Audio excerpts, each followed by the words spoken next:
Assalamualaikum teman-teman, seperti biasa sebelum mulai Mimin mendoakan semoga teman-teman semua selalu dalam keadaan sehat walafiat. Oke, kali ini kita akan melanjutkan Martian Master versi novel bagian 1459. Bagi yang baru bergabung, selamat bergabung, dan bagi yang belum subscribe dulu lah agar Mimin tambah semangat lagi nih bikin videonya. Oke, kalau sudah kita langsung masuk ke isi ceritanya.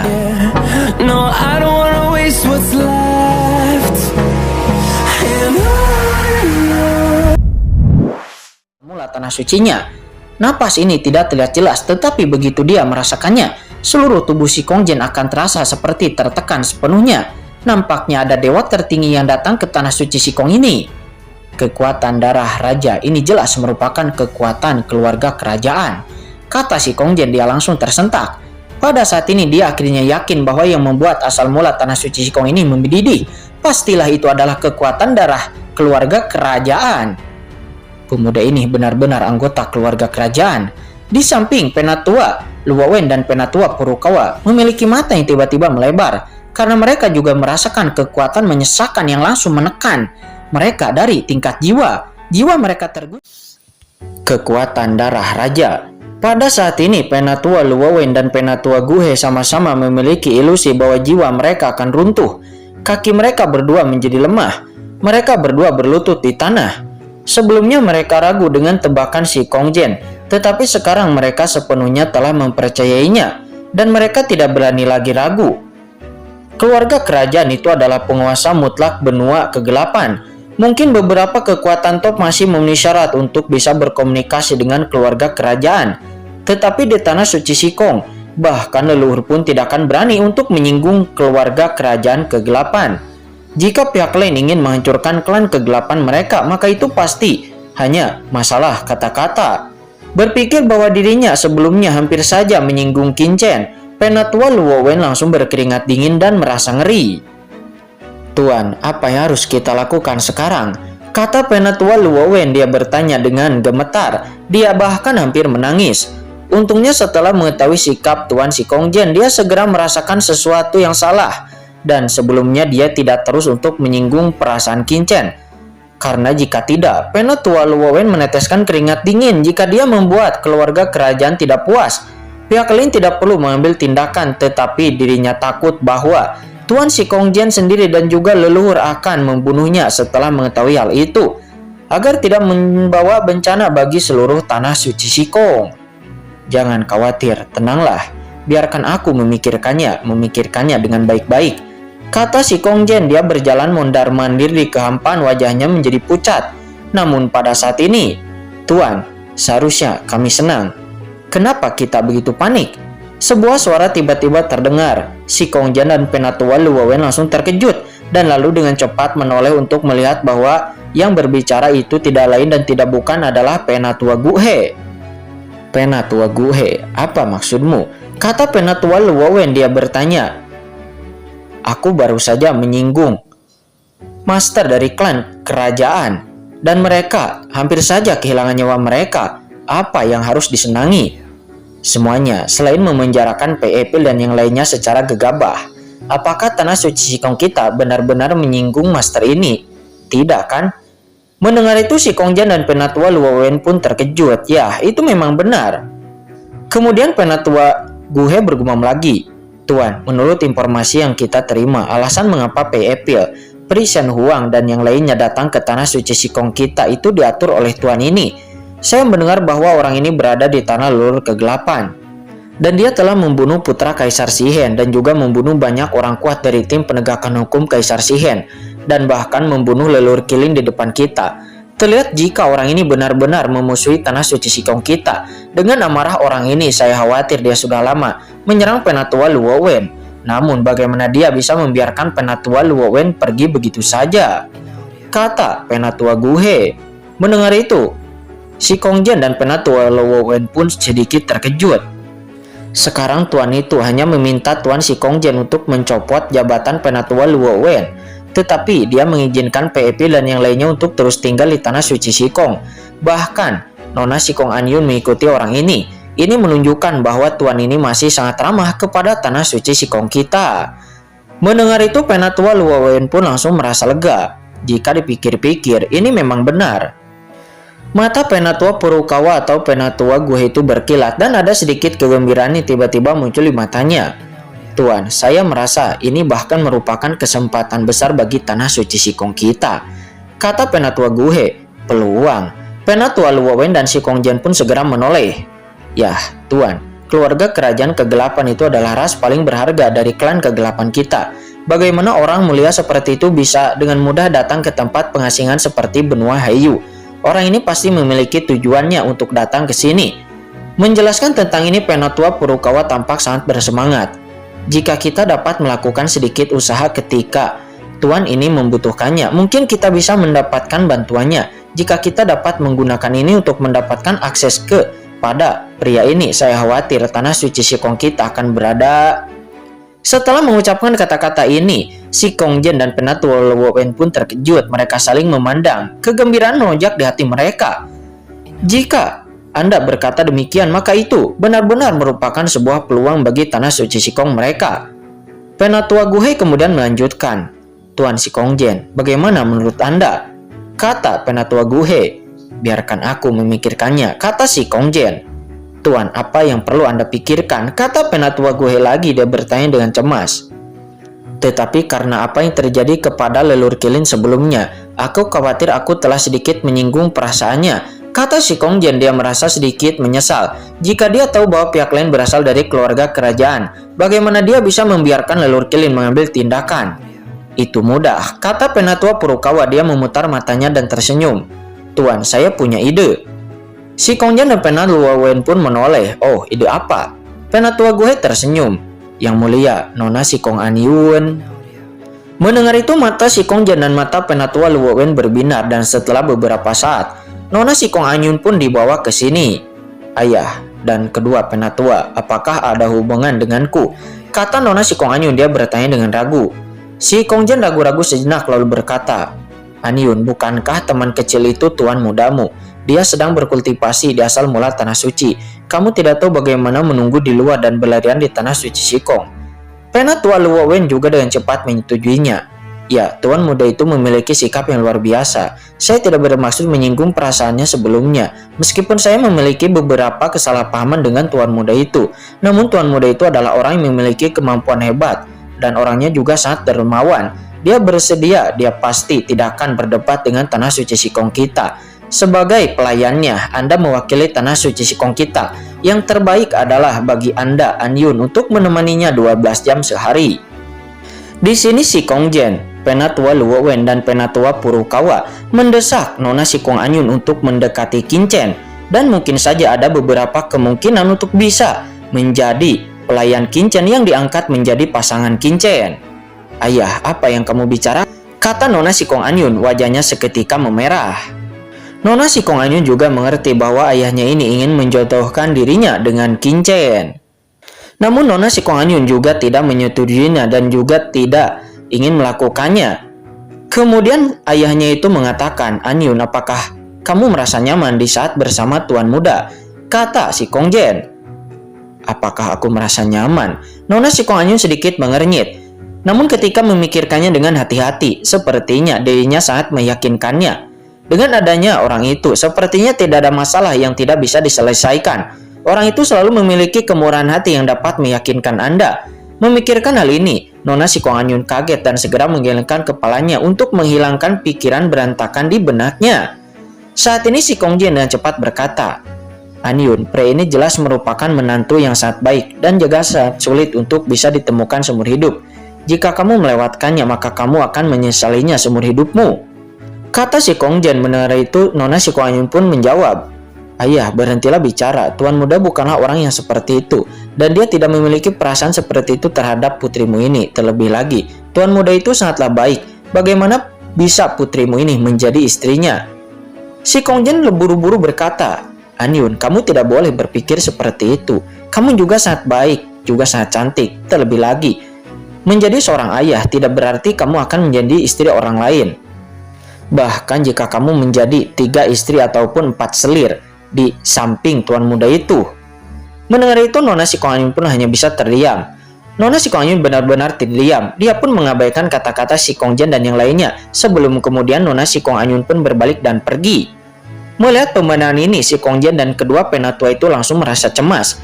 Namun mereka juga tidak berdaya. Mereka mengetahui sifat marah dari Nona Si Kong Anyun, dan niscaya itu akan sangat sulit untuk membujuknya untuk mengambil inisiatif. Gadis ini cukup kuat. Keduanya saling memandang, keduanya merasa sedikit menyesal. Menyesal mereka tidak dapat menjalin hubungan baik dengan Qin Chen lebih awal. Sementara Qin Chen, dia tentu saja tidak tahu apa yang terjadi di sini, saat ini di tempat asal-usul tanah suci.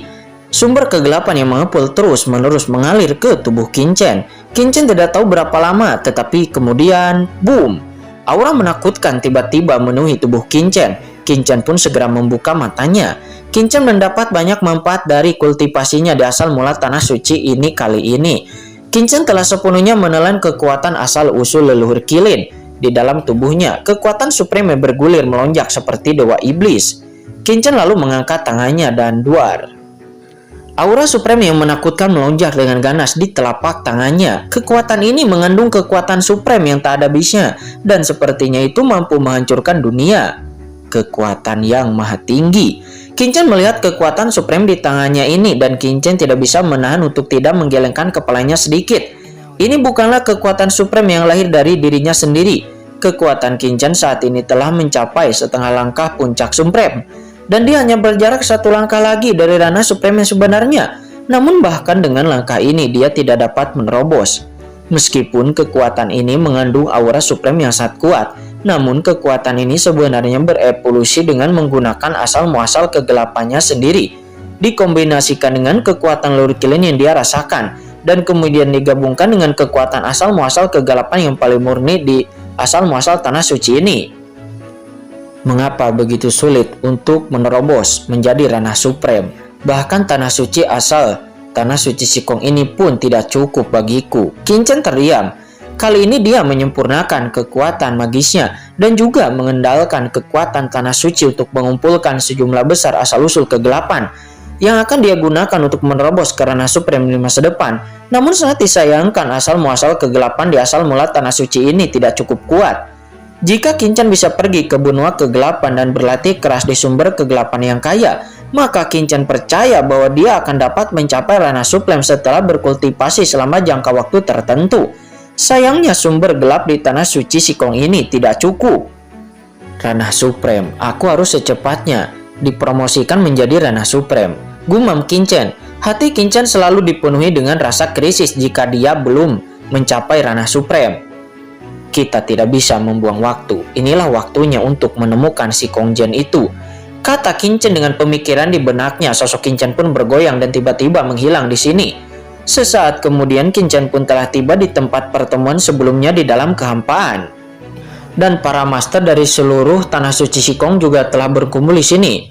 Hahaha, selamat teman kecil karena sudah keluar dari pengasingan. Silahkan duduk teman kecil, kata Si Kong Jen. Dia buru-buru melangkah ke depan dan memegang tangannya, namun tubuhnya bergetar hebat. Sudah lama sekali dia tidak melihat Qin Chen, tetapi sekarang aura yang memancar dari Qin Chen jauh lebih menakutkan daripada sebelumnya.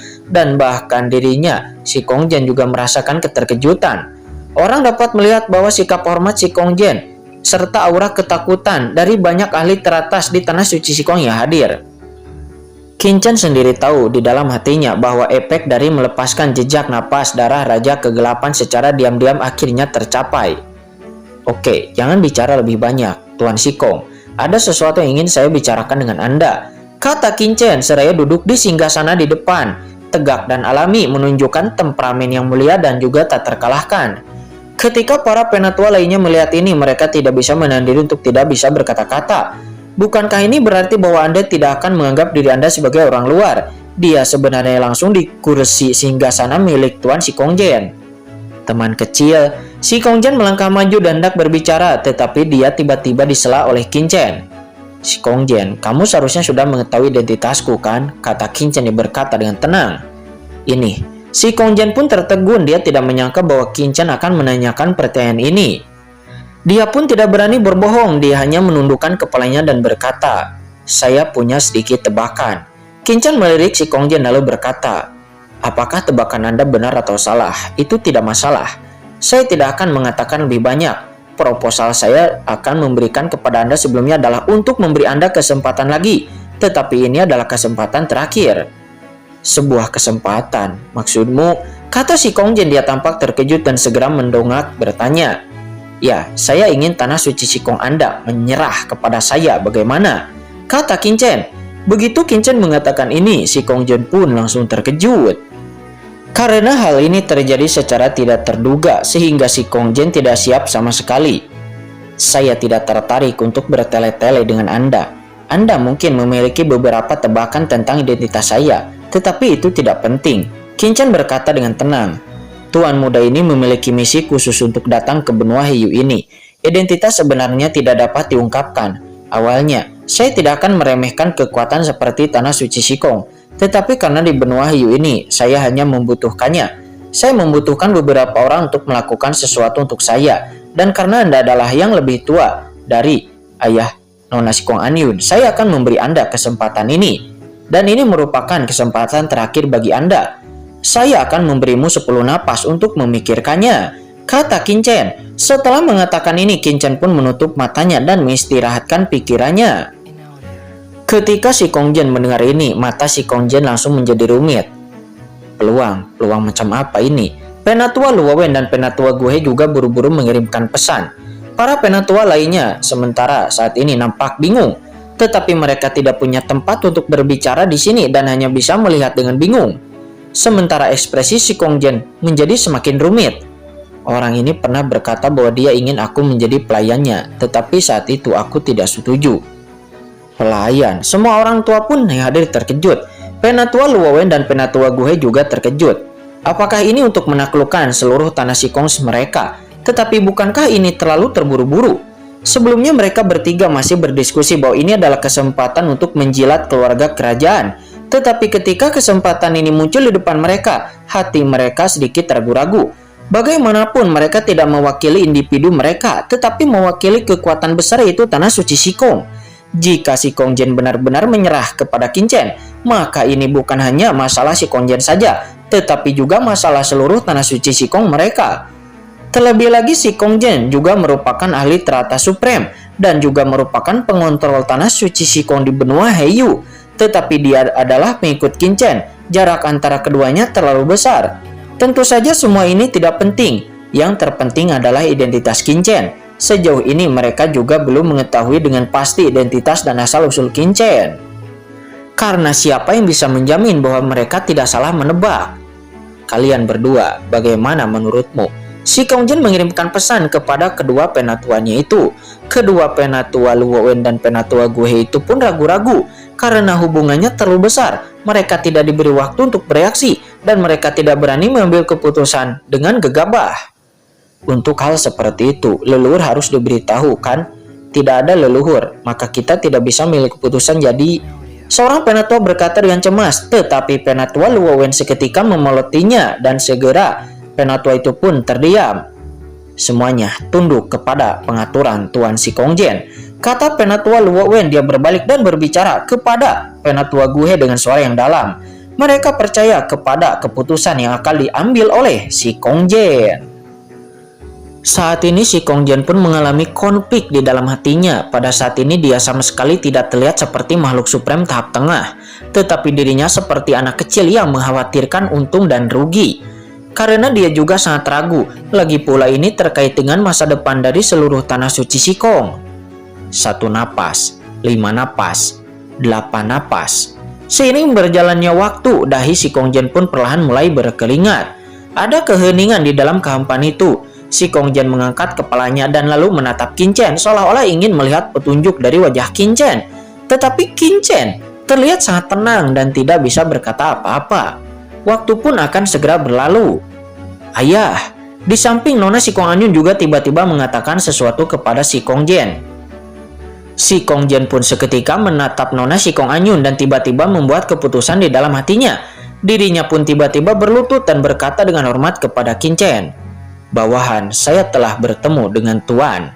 Suara Si Kongjen terdengar sangat tegas karena dia melihat putrinya, calon pewaris tanah suci Sikong putrinya itu. dirinya sangat percaya kepada visi dari putrinya itu dan keputusan yang bahkan dapat diambil oleh putrinya sendiri. Oleh karena itu si Kongjian pun tidak ragu-ragu dalam mengambil keputusannya. Dan ketika si Kongjian mengucapkan kata-kata ini, si Kongjian tiba-tiba merasa rileks di hatinya, seolah-olah ada batu yang jatuh ke tanah. Terjadi kesunyian, keheningan yang mematikan. Meskipun mereka semua sudah siap, namun semua penatua yang hadir dari tanah suci Sikong tercengang di saat melihat si Kongjian berlutut di depan Qinchen. Tuan, apakah Anda memilih untuk menyerah? Tuan, Anda. Beberapa penatua di belakang nampak tidak bisa menahan diri untuk tidak berbicara. Namun sebelum dia bisa menyelesaikan kata-katanya, si Kongjian tiba-tiba berbalik, memandang semua orang yang hadir dari tanah suci Sikongnya, dan lalu berkata dengan suara yang rendah, "Semuanya, percayalah kepada keputusanku sekali ini saja. Aku si Kongjian tidak akan membiarkan tanah suci Sikongku menemui jalan buntu." Mendengar itu, penatua Luo Wen dan penatua Guhe saling memandang. Mereka telah mendiskusikannya dengan si Kongjian dan menebak-nebak tentang identitas Qinchen. Tetapi para penatua lainnya nampak bingung karena mereka tidak dapat bisa menebak identitas Qinchen. Hanya penatua Guhe dan penatua Luo Wen yang cukup tahu. Oleh karena itu mata mereka sangat rumit dan sulit dimengerti. Namun kemudian mata semua orang dari tanah suci Sikong kembali terkejut karena kemudian mereka melihat penatua Luo Wen dan juga penatua Guhe segera berlutut dengan satu kaki mengikuti si Kongjian dan berlutut di depan Qinchen.